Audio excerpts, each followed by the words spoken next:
حضرت بلال کہتے ہیں میں ایک دن مجھے بخار چڑھ گیا بڑا تیز، میں لوگوں کو جانتا نہیں تھا۔ فرماتے مجھے تیز بخار چڑھ گیا تو ٹھنڈ بڑی سخت تھی، میرے مالک نے مجھے کئی کلو جوں دیے پیسنے کو چکی پہ۔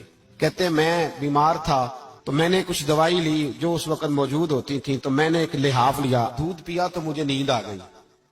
جب میں سویا تو میرا مالک آ گیا، اس نے آ کر کے مجھے سوئے ہوئے دیکھا تو کھینچ کر کمبل اتارا، رضائی اتاری، لحاف اتارا، کہنے لگا اب تیری سزا یہ ہے کہ تو کھلے میدان میں بیٹھے گا، وہاں چکی پیسے گا، اور دوسری سزا یہ ہے کہ تجھے قمیض پہننے کی بھی اجازت نہیں۔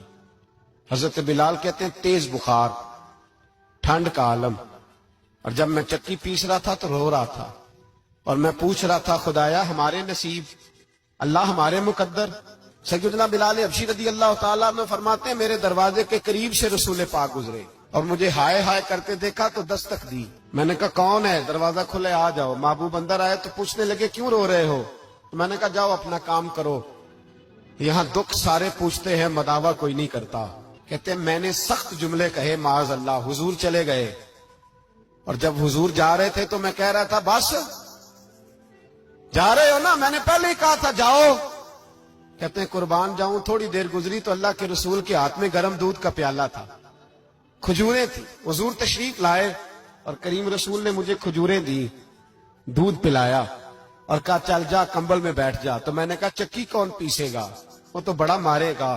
کہتے ہیں لوگوں، فرماتے ہیں میرے حبیب کے میں قربان جاؤں، مصطفیٰ کریم نے فرمایا تو بیٹھ رضائی میں اور آج تیرے حصے کی چکی میں پیسوں گا۔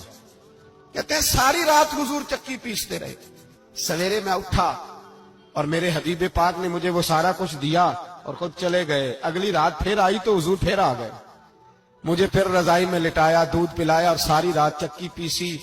کہتے ہیں بس تیسرے دن حضور چکی پیس کے جانے لگے تو میں نے قدم تھام لیے، میں نے کہا بیبا دنیا ساری جھوٹ بولتی ہے، زمانہ سارا غلط کہتا ہے، جو غلاموں کے حصے کا کام کرے وہ اللہ کا سچا رسول ہوا۔